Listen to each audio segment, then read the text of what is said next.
What is going on, everyone? It is Wednesday, December the 20th. Today I'm here with Stephanie and Pat. You guys remember Pat from a video way back, I think now. We did a chest workout on the channel, but Pat is actually prepping for his second pro show. So he's doing the California Natural Muscle Mayhem, which is the show that I won in 2014 and turned pro at. And then he's doing another show. When's your next show, man? March 31st, the Washington State Pro. Oh, right. That's the first one. So his first show is the Washington State Pro, then the Muscle Mayhem in July. We're hoping to do World in November, right? Yeah. So you basically are gonna be prepping all year. He's 15 weeks out from his first show, the Washington State Pro show, and he's already looking really shredded. We're gonna go for a workout later, but you guys can see, like, even in his shirt, like, he's got like a typing pump, and he just started. So yeah, he's really shredded. He's gonna be ready super early for this show. But I just wanted to pick up the camera and vlog a little bit today, probably chat to Pat a little bit about our sort of coaching strategy and what we're doing for his prep. And also, Rashawn is here too. So Rashawn and I are getting some B-roll for a new series that I'm gonna be doing on the channel. So this series is gonna be dedicated to myth busting. So we're just getting like some B-roll for the intro that I'm gonna do. And I thought it would be cool to like kind of tease towards some of the topics I'm gonna be covering. So we got like a couple clips of me drinking a protein shake, because I think my first one's gonna be on the health effects of eating a lot of protein. Got a clip of me drinking a glass of milk, and we're gonna need a shot right now in the hot tub, just because I wanna cover things to do with like hot versus cold bath, cryotherapy, which I have covered before, but stuff to do with that. And then we're gonna head to the gym and get a couple clips of like some stretching, foam rolling, that sort of thing. So those are the sorts of topics that I'm gonna cover in that series, and you can stay tuned for that. Also, I'm just getting over my sickness. I had a cold for like 4 or 5 days. So I actually haven't trained, I think, in 4 or 5 days, but I released a video on this called Should You Train When Sick? So if you haven't watched that, make sure you check it out. But this is gonna be my first workout back in the gym today. And later tonight, Pat and I are gonna go hit a back workout, and I think we're gonna train some abs too. We're gonna kind of take you guys through what it is we do. It feels really good to finally be in a spot where I feel like I can train effectively again. So as for right now, Rashawn and I are gonna get the rest of these clips. Rashawn is gonna put to work his like new animation and motion graphic skills. I'm trying to get this edit done. We're gonna grab some of those, and then I'll check in with you guys in a little bit. Oh, it's pretty cold out. It's not that warm at all.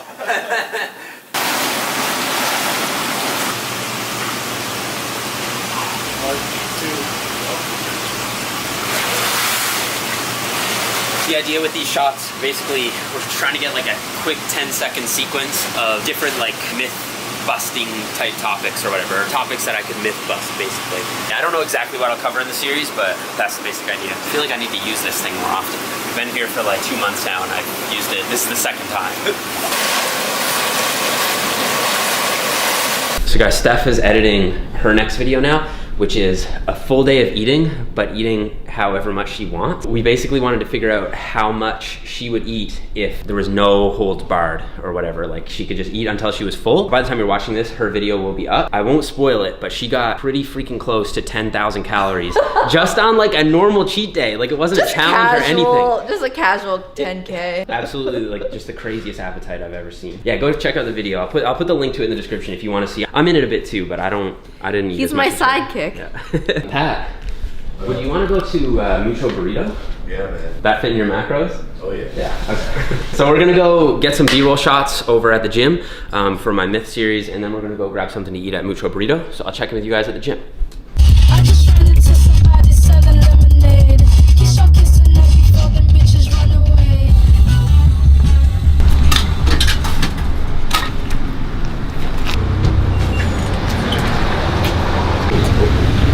Oh wait, okay, it did then for some weird reason. Okay. Alright, see ya. How many meatheads does it take? It definitely wasn't turning though, right? No, it wasn't. It wasn't. Yeah. I tried it like 3 times. Okay. Yeah, we're gonna get a couple just short clips in here. I was thinking I would do like some foam rolling stuff, because I think that's a little overrated. There's some myths around that I'd like to talk about, and maybe do some dynamic stretching, or rather static stretching, just like a shot like this, and then maybe get a couple clips of us like just doing something intense. So maybe we could be doing like a bicep curl, and you could be spotting or something like that. It might be kind of cool. So just get the fact that I'm on this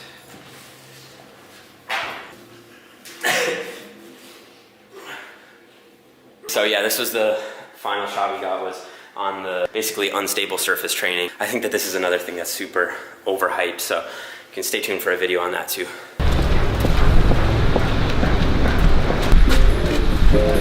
Oh, it's his pro day.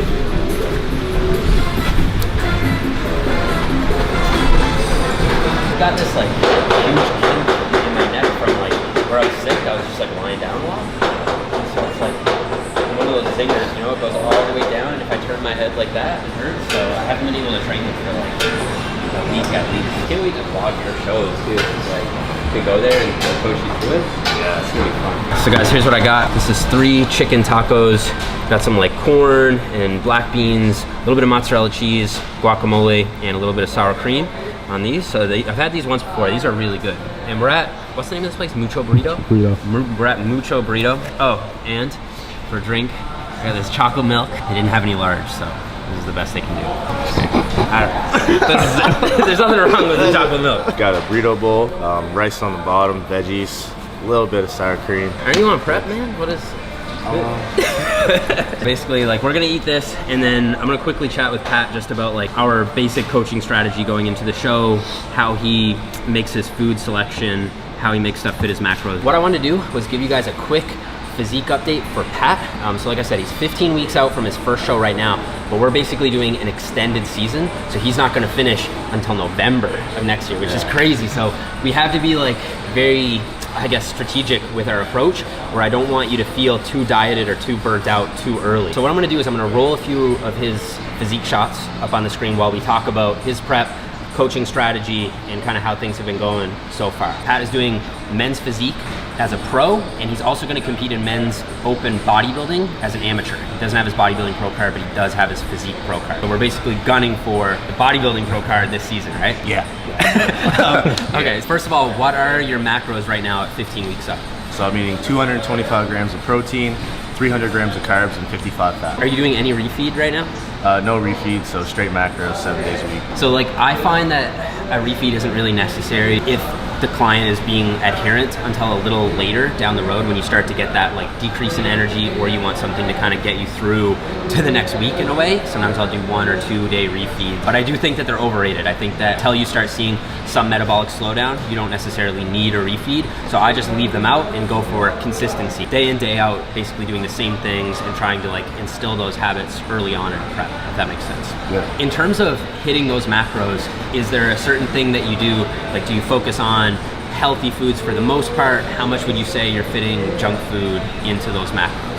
So I would say 70-80% I'm eating whole nutrient dense food, 20 to 30% like junk food, like ice cream. And, mostly ice cream. So what would be an example of like a clean bro style food that you're eating a lot, 80% of the time? Yeah. So lately I've been eating a lot of rice and vegetables. I'll have salad, so a lot of volume that way, and then like chicken, just like typical bro foods. And then for junk foods, you say like ice cream, kind of like low fat stuff like that, or? Yeah, mostly all low fat. Yeah. So like I'll get ice cream and then frozen yogurt. It usually has a little bit lower fat. I think that this is a good strategy. I think that you should give yourself like, I'd say at the upper end, like a 20% buffer roughly of some junk food. And that isn't because I think, I'm of the opinion that you could achieve more or less, there could be some slight differences, but more or less the same end physique with, I would say, 80% junk food. Like it could literally be all junk food, and you could get very lean if the caloric deficit is in place, and if you're eating sufficient protein.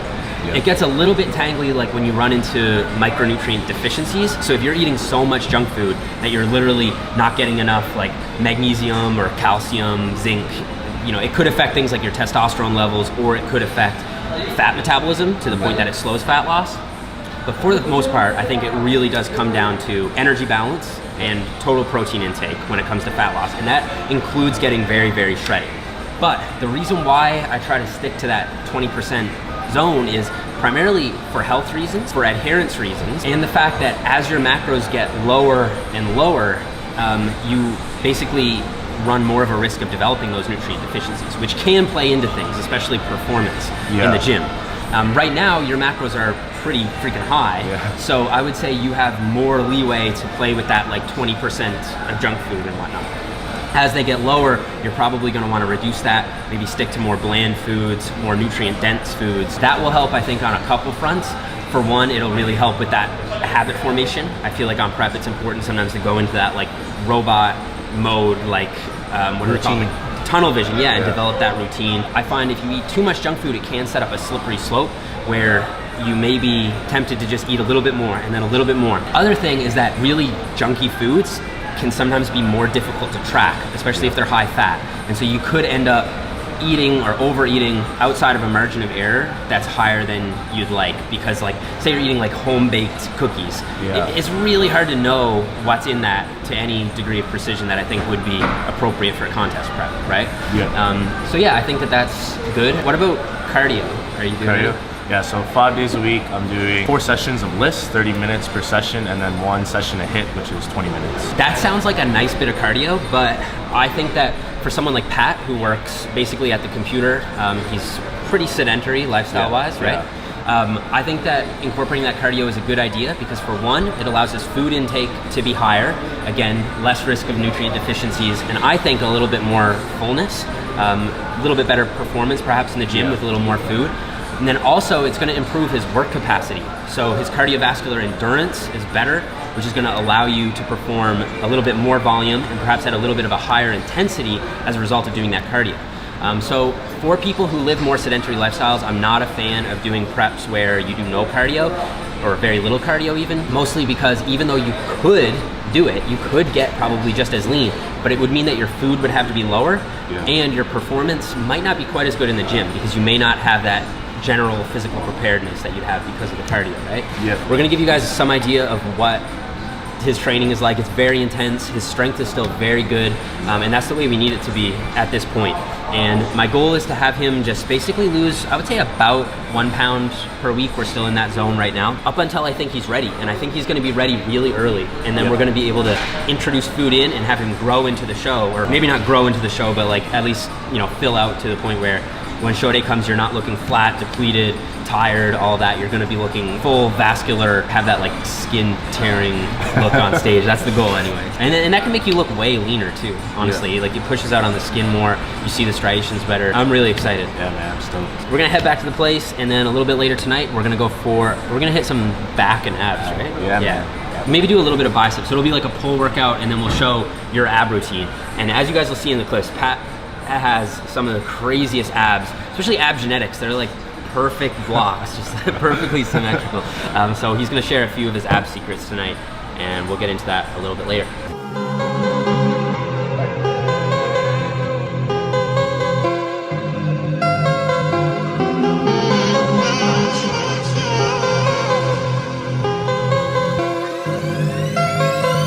What's going on, everyone? We're here at the gym. Just excuse the audio. I'm gonna try to speak up. Pat will do the same, but we're in a commercial gym, so there is some music playing. But in any case, we're gonna get into this back workout. I figured we'd start off with some power shrug. So I've talked about this on the channel a little bit, but basically you just use a little bit of leg drive, kind of power the weight up, shrug all the way up to your ears, and then catch it on the way down. So it's not really like a controlled negative, it's more of like a strong squeeze and then a catch towards the bottom. And I will use straps for these just because I don't want to tax my forearm or my grip strength too early in the workout. I'm trying to train my traps and my back, not my grip strength, so that isn't my priority right here. Pat has been doing some direct neck work for probably like the last year, right? Yeah. And like, man, I can see some huge... So I actually tried on one of my old dress shirts from last Christmas, and there was at least an inch that I couldn't close the buttons. And on the back too, like you can see like the muscle spinal erector is kind of like coming up through the side, and the upper trap is freaking crazy. This is my first workout back after being sick, so I'm probably only gonna go to like maybe 70-80% of full capacity, even though I feel good. Like I mentioned in the last video, glycogen is still probably pretty low, and I have a feeling my strength, like even just having done a couple warm-up sets, is gonna be a little bit lower. But at the same time, I'm not really gonna hold back too much, if that makes sense. We're getting into this first exercise, and yeah.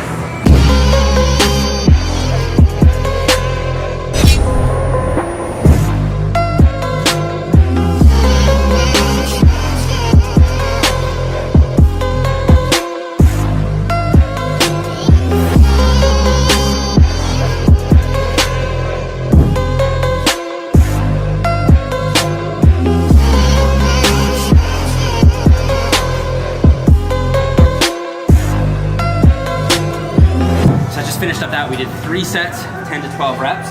And then Pat finished off with a drop set. And because this is gonna be our last upper trap focused movement, I think it's a good idea to sometimes add in those intensity techniques to sort of burn out if it's the last set of the last exercise for that body part, if that makes sense. I think that's the most intelligent time to incorporate things like drop sets, burnout sets, forced reps, that sort of stuff. But I do think it has a place in one's programming. So anyway, after this, we're gonna hop into a lat pre-activation exercise. And the reason I do the shrug work first is because this is what I'm trying to prioritize. I think we've got the most room to improve my upper traps. And so simple priority principle dictates that that should go early in the workout. You'll be stronger, more energetic, move more load, more of a hypertrophic stimulus. And we're gonna move on to a pre-activation exercise for the lats. It's gonna be a 1-arm lat pull-in. It's gonna be a teaching exercise. So I'm gonna do it the way I feel like most people do this exercise, which is incorrectly, and Pat is gonna coach me through it. So here's what I find a lot of people do. All right, so you want to line the cable, your shoulders and elbows, and come in your frontal plane. Yeah. And then you want to focus on the movement of your elbow coming closer to your body versus just bending at the elbow. Right. As you're coming down near the ending of the movement, you want to flex your torso and then increase range of motion and increase activation in your lat. What a lot of people do is they kind of think about it like almost like a bicep curl, and they're kind of just pulling it in like this. Is exaggerated, but it is what a lot of people do. Whereas you want to think about doing it like the opposite of a lateral raise and just drive your elbow down to the ground and minimize involvement here. Like my bicep is actually flabby here. This is not really doing anything.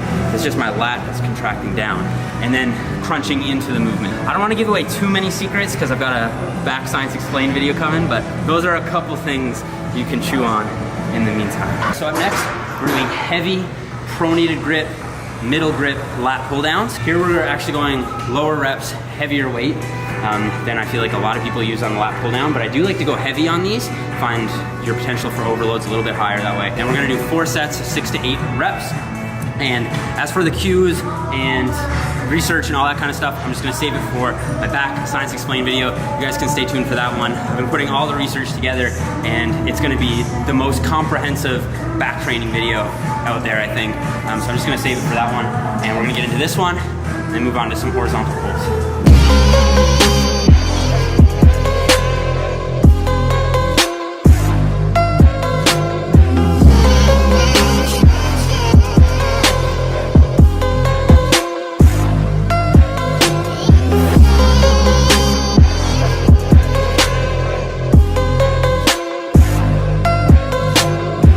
So up next we've got the chest supported T-bar row, and again I talk about this a nice bit in my Back Science video. However, one thing to keep in mind is that the chest support I think has 2 main functions. One, it takes a bit of strain off your lower back, so you can save that for other movements if you're doing deadlifts, shrugs, heavy shrugs or what have you. Saves your lower back a little bit, and it also helps a little bit with lat recruitment. So there's been some research showing that if you do a chest supported row as opposed to just a freestanding row, like a barbell row, you get a little bit more lat activation out of it. So where we only did 1 pre-activation lat and then 1 lat movement proper, we're doing a more lat focused version of a row to kick off our horizontal pulling to make the workout just that little bit more extra lat focused. So for this movement, we're gonna be doing 3 sets of 12 to 15 reps. So a little bit higher reps, and we're also gonna go at a little bit more of a controlled cadence. So whereas with our first movement, we were using a little bit of body English to move slightly heavier weight, with this one, we lower the weight a little bit and use a little bit more of a controlled tempo, especially on the eccentric. We'll get into that right now.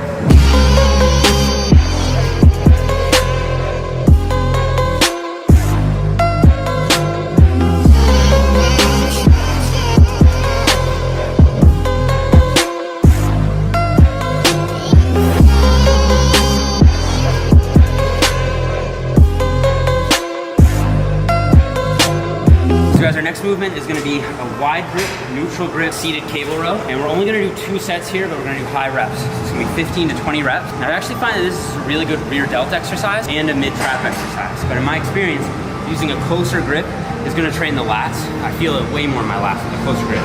With this, it's a lot harder to feel it in your lats. Your arms are wider, so they're less adducted. So the lats are in a poorer position to contract. Basically, your mid-traps and your rear delts are going to contribute more to the movement. In my case, I find even slightly restricting the range of motion and thinking about kind of cueing yourself to almost pull out instead of just straight back is a good way to really engage the rear delts. And I do like training rear delts on my pull day. I'm just gonna do 2 sets, 15 to 20 reps, fairly intense, and this is meant to be like more of that like metabolic stress type of work.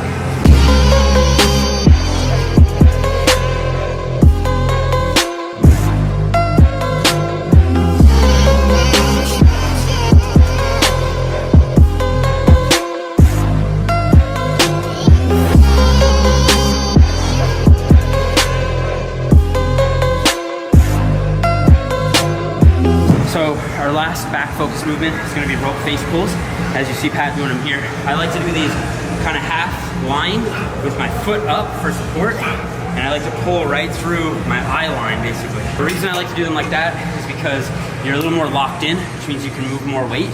And I find a lot of people when they do them standing up, like there's absolutely no way I'd be able to do the same weight without cheating because the rope is pulling you forward. So you almost have to like use a lot more core for stability, which isn't necessarily a bad thing, but it will mean that you're gonna have to go lighter. If you're lying down, you'll be able to move way more weight, get way more an overloading stimulus on the traps and the rear delt. Do them almost like a high row. So I'm pulling through my eyes, but I'm not doing an external rotation rope face pull, which you're gonna have to go light on. More so trains the rotator cuff muscles, the external rotators, whereas this movement is training more, again, of the mid traps and the rear delts. And I like to do these heavy, but yet still go in like the 12 to 15 rep range on these. So heavy compared to how most people would do a rope face pull, like I'll do the whole stack here. It's all relative because when you do them lying down, you can just go so much heavier. So we're gonna do 3 sets, 12 to 15 reps, the rope face pull, and then we're gonna get into some abs.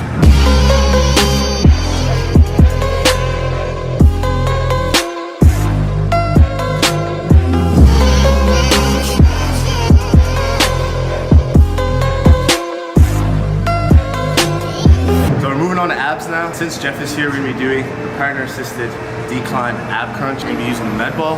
One of the biggest tips on this one is you wanna make sure you're shortening at the torso versus just bending at your hips. Find that if you just bend at the hips here, you're using hip flexors versus if you're shortening your torso, you're activating your abs a lot. The main thing I like about this one is that it's like one of the very few ab exercises I actually like to do.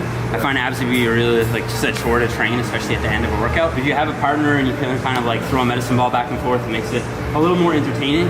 And then also, you can almost incorporate like an explosive element to the movement. So at the top, you don't have to slow down like if you're doing it yourself. You can just continue to forcefully kind of push through the range of motion, and you get that like explosive force at the top that I like. So, I don't know, it's a good movement. Let's do it.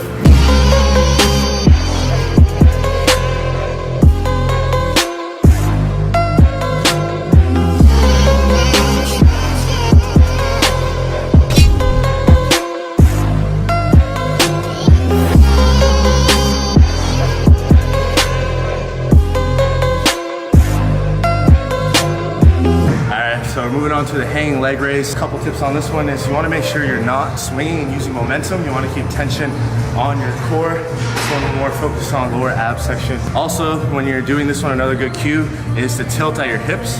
Bring your hips up versus just raising your legs up. Yeah. One thing I do dislike about this is that I do find I get a pump in my hip flexors here. Yeah. Is there anything you do to kind of negate that? I try and activate my core and flex it before I start moving my hips up. Right, so like think about activating your abs first. Yeah. And then, yeah, that makes sense. So we're gonna do 3 sets of 12 to 15, and that's gonna be it for the workout.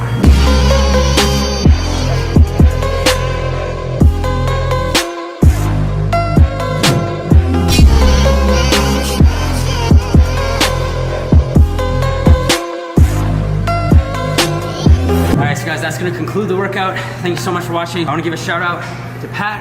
He's documenting his whole journey to the pro stage. It's on his YouTube channel, so I'll put his button right here. Make sure you, right here, go over, check out his channel. Give the video a thumbs up if you liked it. I wanna do more videos with Pat because, you know, I'm coaching him and I wanna do that kind of throughout the course of his prep, do like periodic updates. So let me know if you like this style of video and subscribe to the channel if you're new. I'll see you guys next time.